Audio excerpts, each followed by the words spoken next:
Hey, it's Dorleen. Welcome to my channel and my creative life. I'm making a card today. So I'm using this old stamp set this is by Stampin' Up. I've had it forever. It's probably like 2001, something like that.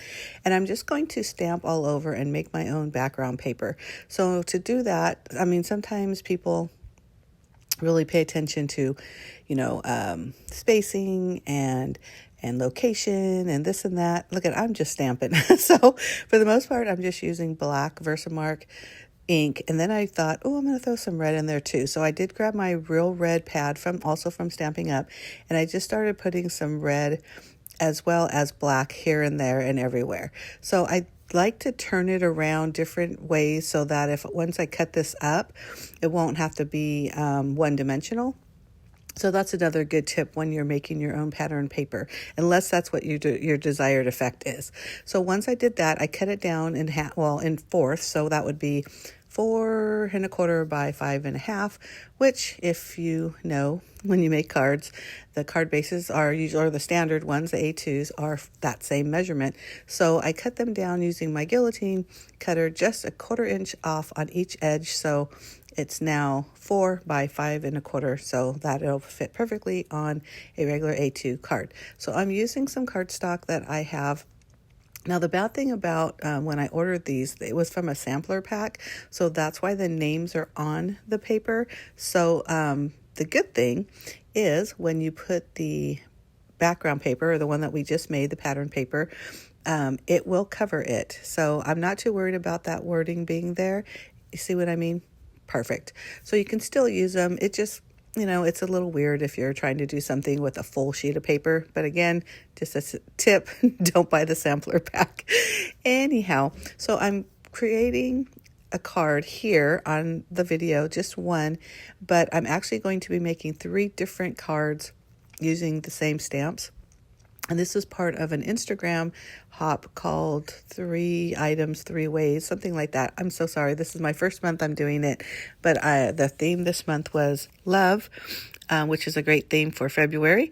And so you'll see the different cards at the end. I didn't show how I made them, but if you have questions or comments, let me know, because I do have a video on, I believe, both of those fun fold cards. This one's kind of a standard fold card, but what I decided to do is I'm doing the heart stamps and also that background stamp, or the sentiment stamp, as a background for all 3 cards. The other 2 are fun fold. I also decided, and this is just by a total whim, you know how that is, you're creating something and then also you say, aha, I'm going to do this on all of them. I decided to use vellum on all 3 cards, some sort of vellum, and also this red string that I have. I bought that, is it called a ball? I don't know, ball of, I don't even know, string, I don't even know what it is. I think it's for like either knitting or something like that. But I bought this at a thrift store. I'm talking years ago. It'll be a while before I use this because I've used it a lot. And I still have so much left. But it's a pretty good heaviness, so it's not really thin like a thread, but it's also not really thick like a twine or something like that. And it's really perfect for card making. So check your thrift stores, folks. You find stuff, and even stuff that aren't necessarily in your craft, you can definitely use them in your craft.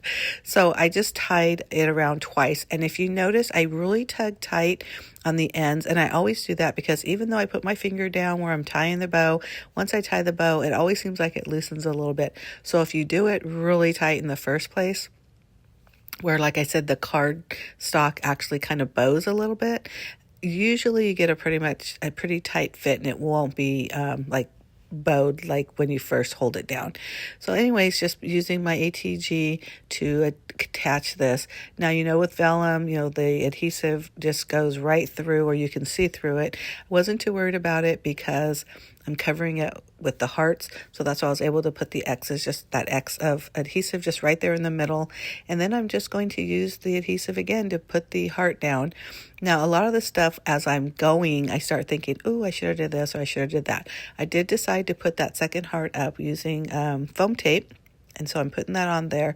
And also, as I'm doing this, I'm thinking, it needs something. So I pulled out some items from my embellishment pile. And I have these really cute puffy hearts from Close to My Heart. And then I also have these, they're not even quite enamel dots because they're a little bit more raised than that, but they're small and they're neutral colors. I love them. So I do end up using a few white ones in the top, the front heart, but I end up using the puffy hearts in another card as well. So again, just kind of following that same theme. Now, the sentiment stamp, I stamped one off on a different piece of paper because I decided to use sentiments on these cards. So I wasn't too focused on like a Valentine's Day thing. It was more like love. And so this one, You Make Me Happy. I mean, this is an any time of the year card you can send out. Sure, it's got some Valentine vibes to it. And if you send it out in February, especially on the 14th, it can definitely be a Valentine's card. But I can send this any time of the year because again, You Make Me Happy, that can be any time of the year. And you know, your Valentine does or should make you happy. I am using a glitter marker, and I decided last minute again to put some around the edge just to add a little sparkle here and there. Now, the one thing with the glitter marker is because it's a wet medium, and when I was rubbing it against the or around the heart, some of that red smudged, but I actually kind of like that smudged look. So you give your opinion. I think it looks really good. But anyhow, I just rolled up the edge of this little strip and put some adhesive to kind of hold it down a little bit because it was kind of unraveling. Thank you. Had a little brain fart right there. And then again, like I mentioned, I put those little, I'm going to call them enamel dots, just on the front heart and just in like 3 different places. Now, really, it kind of fit better in just 2, but I felt like it needed at least 1 more, so I did it on the half flower as well. But isn't that so cute? Super easy. Making your own pattern paper is so fun, and I could have done this in any color and it would have been great. So here's card number 1. Now, if you go to my Instagram, all this information will be in the information box. I link to my blog, my Instagram account, and any information about that 3 items, or 3, yeah, 3, it'll be in the end, 3 items, 3 ways. There you go. Anyhow, it'll be in the information box. But so this, like I said, is just kind of your standard A2 card, just a, scored in the middle and regular fold. The other 2, I did fun folds. One is a triangle fold card, and the other was, I'm not even sure what it's called. I made them before, and now I can't think, but you'll see them at the end. I don't talk about how I made them, and I probably should have, but, I was knee deep in it, and then I realized I should have been filming. But thank you so much for watching. I do hope you appreciate this. Give me a thumbs up if you like this video. Don't forget to hit that subscribe button. I do post 2 videos a week. One is always scrapbooking, and the other is whatever it is I'm creating in the command center. Again, thank you so much for watching. Have a great day. Bye.